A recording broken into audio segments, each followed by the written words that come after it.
जय हिंद दोस्तों, आप सभी का स्वागत है आपके अपने परिवार में। उम्मीद करते हैं कि आप लोग स्वस्थ होंगे और मस्त भी होंगे। आप सभी को पता है बीपीएससी टीआरई 3.0 जो है 1 to 5 और 6 to 8 का रिजल्ट प्रकाशित हो गया है और अब जो है बेसब्री से लोग इंतजार कर रहे हैं पीजीटी और टीजीटी का रिजल्ट को। तो हमने आपको पहले बताया है कि 5 दिसंबर तक पॉसिबिलिटी है कि आपका रिजल्ट प्रकाशित हो जाएगा। उसके बाद जो है डीबी प्रक्रिया का जो है शेड्यूल जारी होगा और पहले जो है 1 to 5, 6 to 8 और फिर 9, 10 और फिर जाकर 11, 12 का आपका डीबी प्रक्रिया होगा। बहुत सारे बच्चों का कॉल मैसेज आ रहा था। एनसीएल ईडब्ल्यूएस आवासीय को लेकर के बहुत लोगों में कंफ्यूजन था, क्योंकि उन लोग का जो डेट उसमें था वो अब एक्सपायर हो गया। क्योंकि आपको पता होगा एनसीएल हो या ईडब्ल्यूएस हो, उसकी वैलिडिटी 1 ईयर तक का होता है, लेकिन अब 1 साल से अधिक अवधि का हो गया है। क्या उन लोग दिक्कत है या नहीं है? बहुत सारे अभ्यर्थी जो है जिसके पास मूल प्रमाण पत्र नहीं, सर्टिफिकेट नहीं थे, लेकिन वो एग्जाम पास कर गए थे, वो फॉर्म भरे थे, वैसे बच्चों का भी लगातार कॉल मैसेज आ रहा था। क्या उन लोगों को दिक्कत होगा या नहीं होगा, इन तमाम बिंदुओं पर हम बात करने वाले। वहीं टीआरई 4.0 की तैयारी आप कैसे करेंगे, क्योंकि 1, 2, 3 जा चुका है और आप 4 है, और इसके बाद प्रक्रिया आगे 5 होगा या नहीं होगा ये किसी को पता नहीं है। तो वो तैयारी आप कैसे करेंगे, ये सब हम इस वीडियो में बात करने वाले हैं, तो आप अंत तक जरूर बने रहेंगे। सबसे पहला सवाल है कि आवासीय एनसीएल ईडब्ल्यू सर्टिफिकेट अगर एक्सपायर डेट हो गया है या उसके बाद अगर बात किया जाए तो आधार कार्ड से आपका मोबाइल नंबर रजिस्टर होना चाहिए, क्योंकि पहले शुरुआत ओटीपी से ही होता है। तो उन सभी समस्याओं का कैसे समाधान होगा वो हम आपको बताने वाले हैं। सबसे पहले बात करेंगे, सबसे प्रथम काम ये होने वाला है कि देखिए जो भी आप प्रमाण पत्र लगाए होंगे उस पर ध्यान दीजिएगा। देखिए ये बीपीएससी टीआरई 3.0 का जो है नोटिफिकेशन है और इस नोटिफिकेशन के पेज नंबर 13 पर आप लोग जरूर पढ़िएगा जाकर के। यहाँ स्पष्ट लिखा हुआ है सभी वांछित प्रमाण पत्र यथा शैक्षणिक, मतलब हुआ कि मैट्रिक, इंटर, प्रशासनिक, डीएलएड वगैरह, योग्यता, शिक्षक पात्रता परीक्षा, दस्ता परीक्षा, यानी इसको बोलते हैं सीटेट या स्टेट, सीटेट या आपका स्टेट हो या बीटेट हो सकता है, ये आपका परीक्षा उत्तीर्ण यानी परीक्षा पास, जो आप पास करते हैं, है ना, यानी सीटेट पास। आरक्षण संबंधित प्रमाण पत्र आवेदन करने की अंतिम तिथि 25/2/2024 यानी 25 फरवरी 2024 तक का निर्गत होना आवश्यक है। यानी जो भी प्रमाण पत्र आपका होगा वो सभी 25/2/2024 तक का ही पास आउट होना चाहिए।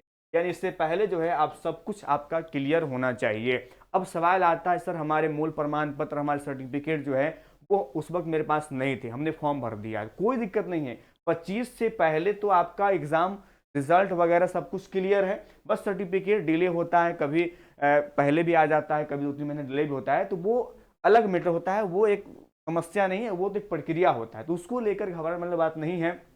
जैसे डीएलएड के बच्चे कॉल किए हुए थे, सर हम जो है नेट कॉपी वेब कॉपी लगा दिए थे, उस वक्त मेरे पास सर्टिफिकेट नहीं था, 21 की बात कर रहे हैं, अब मेरे पास आ गया है, कोई दिक्कत नहीं है, आ गया है तो वो तो आपको पता होगा 2 वर्ष तक जो है वो आपका परीक्षा अवधि है। इसका मतलब हुआ कि उस अवधि में आपके सभी प्रमाण पत्र जांच होते रहेंगे। आप अगर सही है तो कोई दिक्कत नहीं, बस आपके सभी प्रमाण पत्र जो होंगे वो 25/2024 ही उस पर अंकित होने चाहिए, यानी उससे पहले आपके एग्जाम रिजल्ट वगैरह सब कुछ क्लियर होना चाहिए। जैसे बहुत सारे बच्चे जो कॉल मैसेज किए थे वो ध्यान रखेंगे।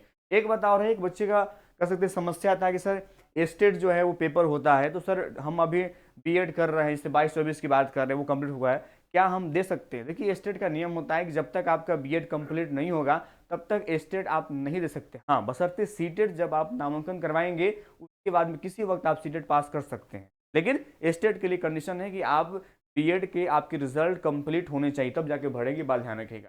तो यहाँ पर जो बच्चे हैं वो कंफ्यूजन नहीं होना। अब सवाल आता है सर एनसीएल ईडब्ल्यूएस, सर जैसे मान लीजिए बच्चा था सर 12/6/2024 को हम बनाए थे टीआरई 1 के लिए, ये मेरा जो है ईडब्ल्यूएस था।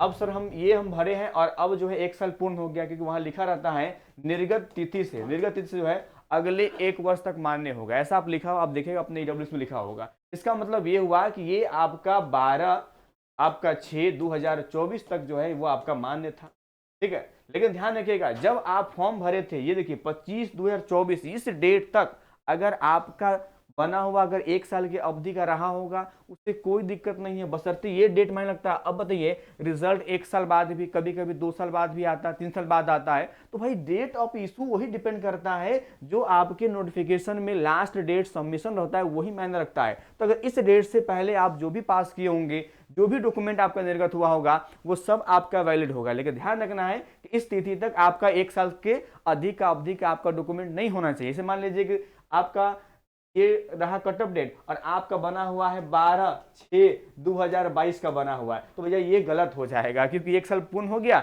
लेकिन आपके डॉक्यूमेंट उससे भी पहले का है, तो वो नहीं होना चाहिए। इसलिए अगर आप एनसीएल हो, ईडब्ल्यूएस हो, उसको लेकर परेशान अगर हो रहे हैं तो ये गलत है, इस बात पर ध्यान रखिएगा। चाहे सीटेट पास है, वेब कॉपी वाले हैं, तो उनको डरने की जरूरत नहीं, क्योंकि आप जो है परीक्षा पास करके आपने फॉर्म भरा है। सर्टिफिकेट वो अलग मैटर होता है, वो तो डिले होकर आता है। तो एक आवेदन भी अगर आप लिख देंगे ना कि मेरा कॉलेज से नहीं मिला है, जैसे ही मिलेगा वैसे हम आपको दे देंगे, उस वक्त भी आपका डीबी कंप्लीट हो जाएगा। तो ये सब चीज़ों को लेकर परेशान नहीं होना है, ठीक है। दूसरा महत्वपूर्ण सवाल ये रहा कि आधार कार्ड से आपका मोबाइल, जो मोबाइल आपका रजिस्टर्ड होगा वो मोबाइल आप ज़रूर लेके जाइएगा।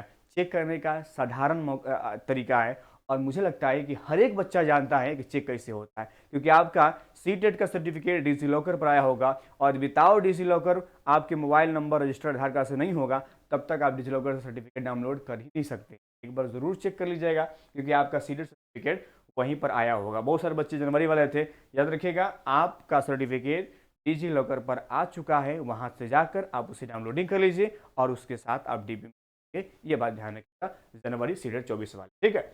अब अगला सवाल आता है, सवाल कि सर टीआरई 4 कब आएगा। देखिए टीआरई 4 तो आ रहा है, लेकिन टीआरई 4 के प्रति आप कितना ज़्यादा तैयार है ये बहुत मायने रखता है, क्योंकि याद रखिएगा 1, 2, 3 ये तीनों आपके हाथ से जा चुका है और ये टीआरई 4 जो है आखिरी, ये जो है आपका आखिरी मौका है। अगर इस मौका को अगर आप समाप्त कर देते हैं तो याद रखिएगा पछताने के अलावा और कोई चारा आपके पास नहीं पहुंचा।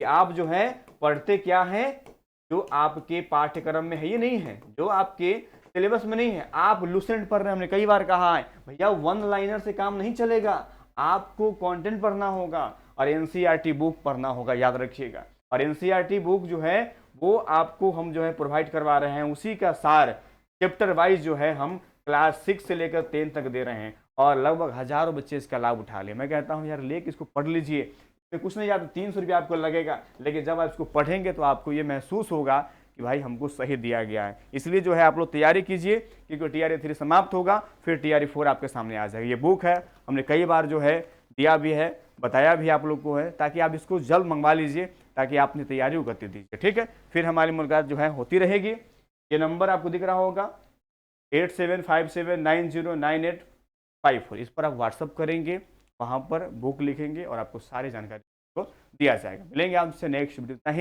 जय हिंद, जय भारत।